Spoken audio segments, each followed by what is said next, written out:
That's dangerous. I mean, look at it. And I don't think that young, fragile minds should be endangering their future by going down roll-ins like that, even if it is into foam.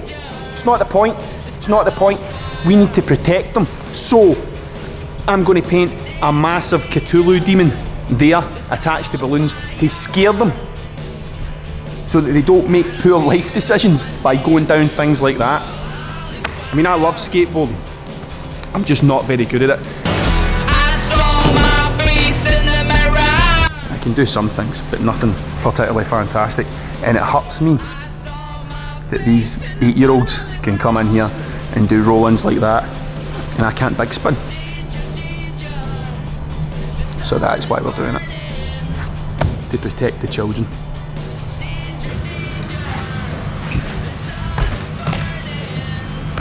Always think about health and safety.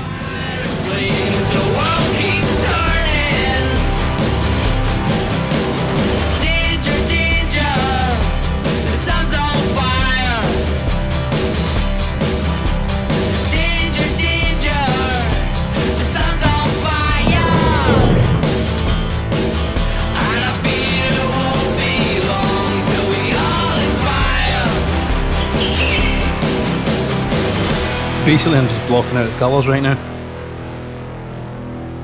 It's going to be like teeth or like claws kind of coming out the side of his face. And those big red things will become the eyes.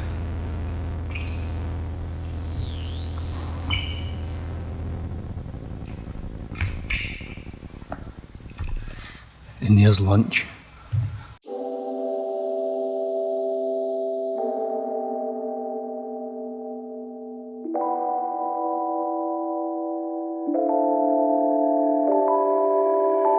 This is how I do underlighting. I am fairly new to it, but the two caps that I use are the Montana Gold stock soft cap that's now lost forever, and the grey dot, which I used to hate, but now that I actually know what I'm doing with it, it's the best cap in the world bar none. The only way to get smooth blends is with as many colours as humanly possible.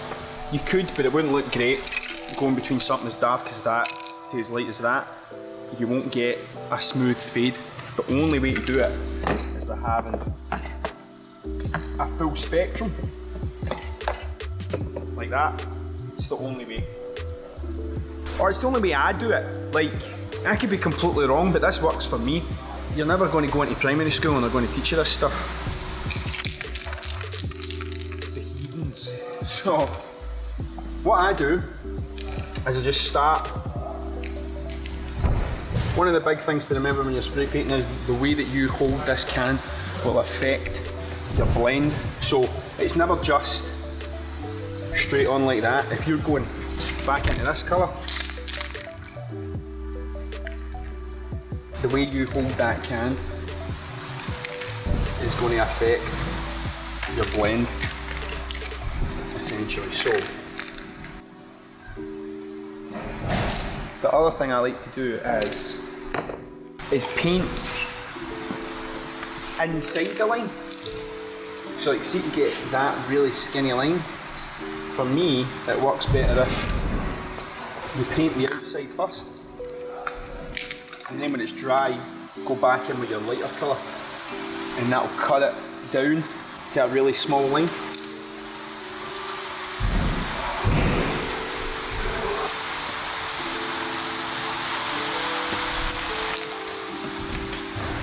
Like that.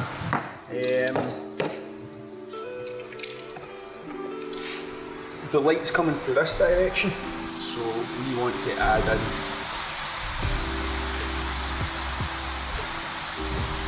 some highlights here. Like, there's hundreds of things that people don't show you. Like, if you do that, you'll get dots. Like, if you do that, so you can add that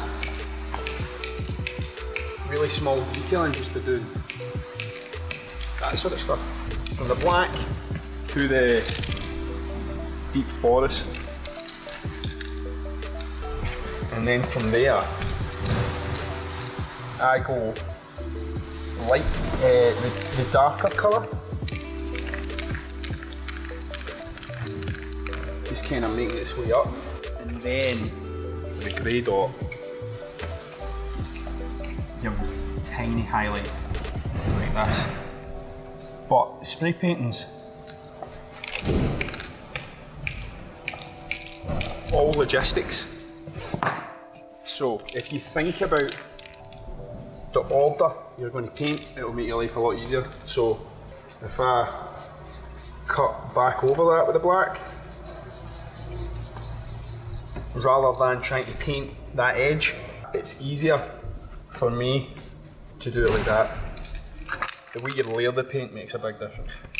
That's it. I've only done that under lighting 3 times. 3 times. But from up there it looks terrible, but from up there it looks great. Which is the whole idea. We'll try to save the children, because Wu-Tang is for the children.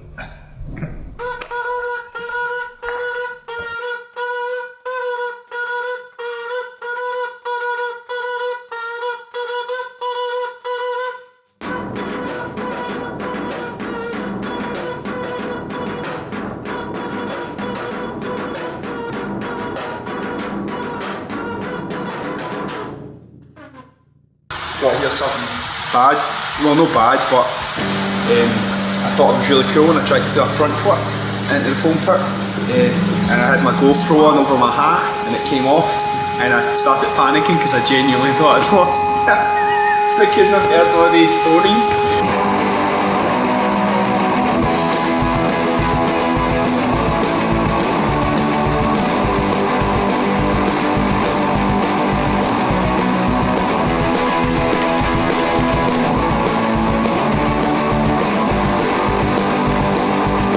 Stage 1 done, so the Dark Lord Cthulhu finished. Stage 2, we need to get all that snapped and build a platform so we can put these balloons in.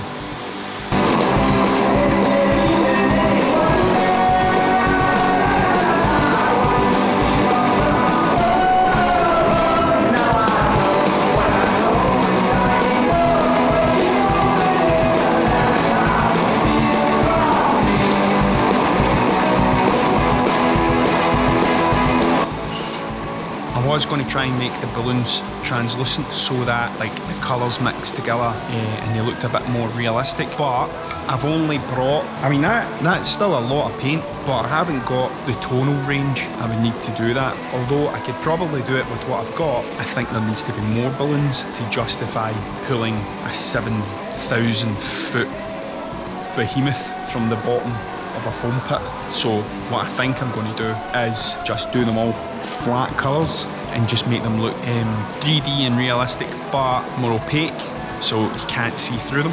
But I do want to do that again, but right now it's not the time, man.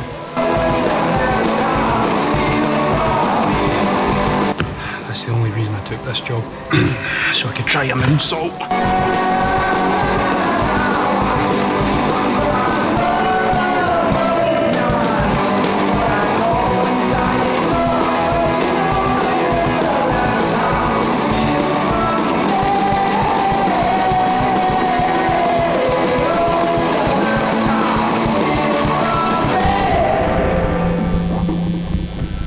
So it's finished. We saved a lot of lives. So you've watched me do backflips, jumping in at a foam pit, slide down roll-ins. If you manage to make it all the way through that, gonna just hit the subscribe button. I mean, if you made it all the way through that, maybe just hit the subscribe button. Maybe leave me a comment, a wee like, share it with a friend. I'm still taking submissions for music. If you're in a band or you know someone that's in a band, head on over to the Tragical Mystery Music Appreciation Society. Post me some music that I can use in my videos. You get full credit, links in the description, and I'll add you to my Spotify playlist if you're on Spotify. You can get me on Instagram, Facebook, TikTok, Twitter at Mr. Tragical Horror, or if you just want to see the Tragical Mystery stuff, it's Instagram and Facebook at the Tragical Mystery Tour. And that's us. Next time, Don't know.